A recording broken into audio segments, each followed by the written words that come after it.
গোলাম রব্বানি গাজী। আমার বাসা আছে ভাগ্যবাদ দি বুঝছেন। নইল গিয়ে ওই নিয়ে আমার আব্বা আছে, আমার মা আছে, আর আমি হচ্ছে খুলনায় পড়াশোনা করতে আইছি সুন্দরবনে। তা সুন্দরবনে একটা গল্প আছে। আমি যে সময় হচ্ছে ইন্টার ফার্স্ট ইয়ারে চান্স পাইছি, সেখানে আমার আব্বা কইতিল কি যে আরেকজনের দ্বারা ভর্তি করাইলো। তো আমার আব্বা এসে কইতি, তা তুমি কোয়ানে ভর্তি করেছো, আমার সাবারটা সুন্দরবনে দেয়াই যাওয়া যায়।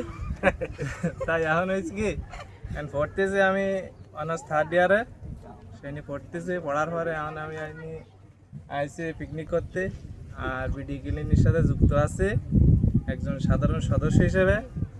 সেই সাথে দায়িত্ব পালন করতেছি আসছে জোনাল সমন্বয়ক বিডি ক্লিন 6 নং জোন খুলনা।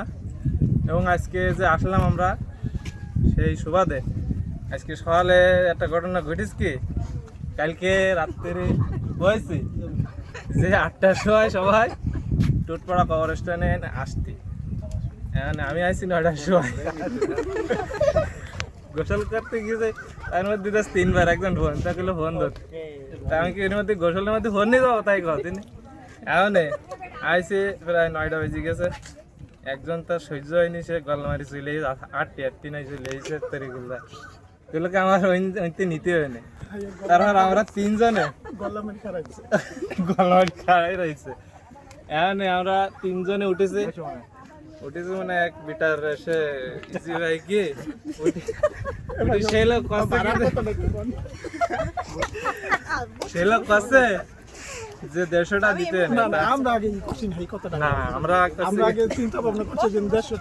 আগে চিন্তা ভাবনা করে করছি। ওই মান্নান ভাই কইছিল যে 150টাই দিতে হবে না, তা লোকের কাছে আমি যাইকার শুনতেছি তা করছে কি 150টাই দিই না। তাহলে আমরা এইসব আলোচনা করছি, তাহলে জানে না কিভাবে জানি গেছে এরা কিছু মোটে কম হবে না। তা উনি কাছে কি না মোটে কম হবে না। তা আমি করছি মোটে যদি কম নাই তাহলে 10টা কম নিয়ে নিন, 140টা নিয়ে নিন। মান্নান পিছন দিতে 10 টাকার কেটে কম দিন 160টাই দিয়ে দেন।